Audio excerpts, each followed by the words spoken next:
All right, hello, happy Thursday. Almost done the week, so let's get started. Just a quick hint, anytime you see a green space, it's when you're completing an activity and you're writing within the box. So for today, you're going to read a poem that explores the same topic of identity and how people shape themselves into who they want to be. You'll read the poem and then answer questions that help you identify the overall theme of the text. Throughout the week, you'll gather evidence to continue answering the same essential question we've been talking about, which is what challenges do young people face when developing their own sense of identity or self? So the directions in short, before we get into all of the activities in here, first you're going to read and listen to the poem. Next, you're going to complete the highlighting activities to support your understanding of the poem. Then you're going to answer the questions and identify the theme of the poem. And then finally, you're going to gather evidence like you did yesterday to support this week's prompt, which is what challenges do young people face when developing their own sense of identity or self. Okay, I did click. Okay, I think it passed something now. Okay. If you need the translated directions, all you need to do is click on these options and the directions will get translated for you. All right, so the poem Won't You Celebrate With Me by Lucille Clifton can be found here if you click that link. Click on the video to the right to hear the author read the poem. I've said before that having things read aloud to you is probably the best way for you to build upon your understanding of the text.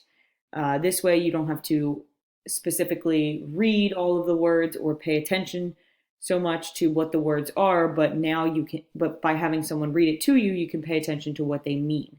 So it's definitely good for comprehension. I think that you should, well, yes, definitely 100%, you should have this poem read to you by clicking this play button on the video while you have the poem open.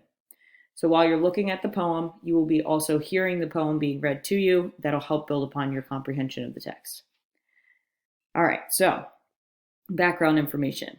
Lucille Clifton was a poet born in New York State. She was discovered by Langston Hughes, the Harlem Renaissance writer, and had an award-winning career as a poet. Endurance and strength through adversity are common themes in her work. As you read and listen to the poem, think about what she is saying about her identity and how she figured out who she truly is. So this is something that I've actually had you guys do before. The language focus for today is poetic license. Lucille Clifton, the poet you are studying this week, breaks the rules for capital letters that you learned in elementary school. So why is she allowed to do that? She's allowed to do that because she has poetic license. Everybody has this. Remember when I asked you to write a free verse poem and a lot of people were like, does it have to rhyme? Does it have to have meter? Does it have to have spelling and grammar, all that kind of stuff? And I said, absolutely not. Poetic license is the freedom taken by a poet in breaking proper spelling, editing, and grammar rules to achieve a desired effect. Poets may even make up words. So poetic license basically is your go-ahead to break all of the rules of spelling and grammar that you've been taught. But there needs to be a reason behind it. You can't just write a poem with incorrect spelling and be like, well, it's because I'm not a good speller. That's not the meaning behind this. You could, for example, write a poem with incorrect spelling because you are writing it from the perspective of a student with dyslexia or a young child who's writing a poem and you're writing from that perspective where like things are spelled super incorrect and in that like funky handwriting that you usually see. That could be something that allows for you to use that poetic license, but you can't just say, I'm not a good speller, so I'm just going to spell everything wrong because I have poetic license. Okay, there needs to be a meaning behind it. That's where this word desired effect comes in. The desired effect means the meaning behind everything. Okay? All right, so this is like a little graphic that's going to show you what you're going to be doing on the next slide. So if you look, the person in the graphic is dragging the yellow boxes to go over the words. You're going to do the same. So I did one. I'm going to do another just to show you.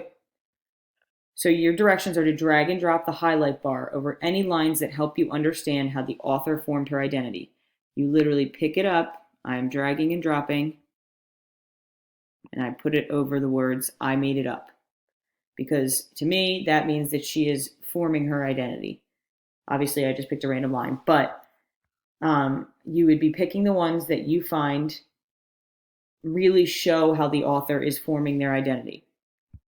And if you want to be really, really nice to me and do something for me, what you can do is next to where you put your boxes,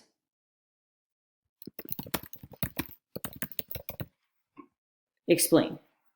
That way I am fully aware of the fact that nobody is just dragging and dropping the yellow boxes to wherever they want because they feel like it and they feel like having this activity be done. So if you are going to be very nice to me, include a text box by doing what I just did. Insert text box, and then you create your text box, and then you write this line shows, and then you tell me why you chose it. Remember, your answers right here or your explanations right here need to go along with how the author formed their identity. So you can't just write, this line shows that the author made it up, because that's not telling me how the author formed her identity, or his. We don't know if this is a male or female. But again, make sure that you are explaining why you are choosing the line according to what the directions ask you to choose. How did the author form her identity? Oh, it is a her. Okay. Oh, it's the author speaking. Can't always assume that, though. All right? Don't always assume the speaker is also the author. All right. Moving on. So then after you read the poem and review your highlighted lines and note, put your explanations next to the highlighted lines, you're going to answer the questions that examine how the author develops her theme. So, question 1. What does the speaker in the poem want the reader to celebrate? Use evidence from the text to support your response. What does the speaker want the reader to celebrate? So what you're going to do is trying to look at the word celebrate and see how many times it pops up. It seems like the word celebrate comes up a couple times. So we're trying to think of what the author is trying to tell the reader that they need to celebrate. All right. Why was becoming herself such a challenge for the speaker?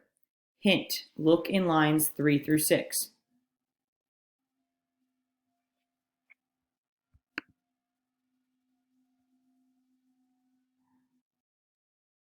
Okay, I'm still recording. My computer just went crazy, so I'm trying to figure. Okay, so I think I'm still recording. All right. Why was becoming herself such a challenge for the speaker? So then we're going back. Oh, good Lord, this is not working for me today. And then you're looking at lines 3 through 6. This is 3, 4, 5, 6. These are the lines you're going to look at. I'm getting scared. I keep thinking it's going to like turn off on me, and then I'm going to have to keep doing this over and over and over again until I go crazy. All right, next. Whew. How did the speaker eventually learn to become herself? Use evidence from the text to support your response. Use evidence from the text to support your response. Use evidence from the text to support your response. You need to put evidence every time they ask you to put evidence. I personally enjoy when you put evidence for everything, even if nobody asks you to, because nobody ever wins an argument by just presenting it. You need to also back it up, okay? How did the speaker eventually learn to become herself? So when it says eventually learn to become herself, that's a clue to you to look toward the end of the poem, right? Because if the whole poem's about identity and this question's asking you that the author has now eventually learned to become herself, you know that that's probably toward the end, because usually during a search for someone's identity, finding themselves is usually at the end, right? Okay, number 4. The speaker states, my one hand holding tight, my other hand. How do these lines support your answer to the previous question? So they're asking you to give evidence, but then they're also giving you a piece of evidence. So when they ask you to give evidence for number 3, do not put the same evidence that number 4 gives you, okay? Definitely try to give other types of evidence for this. Then number 5, The author ends the poem with the word failed. What has failed and why? Okay, so that you're definitely looking at the end because they're talking about the end of the poem. Okay, so each text has at least one theme. The theme of text is the overall message the author is trying to convey. After reading the poem and analyzing the author's words, you will now identify one theme of the text. How does the author develop this theme throughout the poem? So remember, it's not theme and motif are two different things. The motif of the poem is identity, okay? That one word, that one thing that is consistently being repeated, the motif of the poem is identity. That's the main topic that the poem is about. The theme is going to be what the author wants you to learn as you read the poem, okay? This is not about how you feel. How you feel is very important, but it is not about how you feel when it comes to the theme. You need to think about what the author wants you to learn. So you're not going to say, I'm very happy while I read this poem. So what I think the theme is that you should always be happy with yourself. That could be the actual theme, but it's not always going to be the case that the same way that you feel is going to be the same theme that the author was trying to get you to feel. And then the second part of this question is, how does the author develop this theme throughout the poem? So this is a two-part question. First part is giving me the theme, which is not going to be one word. It's going to be a phrase that talks about what the author wants you to learn. And then the second part is going to be, how does the author develop the theme? You're going to give pieces of evidence. You're going to talk a little bit about how the first line leads into the second line, leads into the third line, that continues to develop this theme. I'm really talking with my hands a lot today. Okay. So gathering evidence. The prompt question, that main prompt question, we're going back to it. What challenges do young people face when developing their own sense of identity or self? You're going to find two quotes from Won't You Celebrate With Me that discuss these challenges and write them in the space below. You are also going to tell me why you're choosing those quotes, because anyone can just randomly copy and paste two things into this box. I need you to tell me why you put those two quotes into that box to answer that question. Okay? All right, so if you need additional help with this activity, use the questions on slides 7 and 8 to guide your second reading of the text. So what that means is that after you have read it yourself, you have had it read to you, you should go to the questions, read the questions, think about what the questions want you to answer so that when you go back and read the text again, you now have ideas in your head of what questions you need to answer. Okay? Use the highlighter in the toolbar to select the parts of the text that help you answer the questions and then record them in the box. So that highlighting portion of the toolbar, annotate your writing or annotate the text. Take notes on the side. The text box that I added. Use that same kind of strategy to take notes for yourself. And then finally, finding the theme means that you have located the message the author wants to communicate as the reader. It is more than one word. I have talked to you about this already I think it was like 2 seconds ago. Theme is not one word. That is motif. Okay, the motif for this poem and for basically everything we've read this week is identity. The theme is going to be what the author specifically wants you to learn about identity and that process of finding your identity. Okay. I hope this works because something happened in the middle of it and now I'm freaked out that something's you don't care about my problems. All right. I think that's it. Use the live questions attachment and check in for attendance. All right. Have a good day. Ask me questions if you need to. I'm here to help. Bye.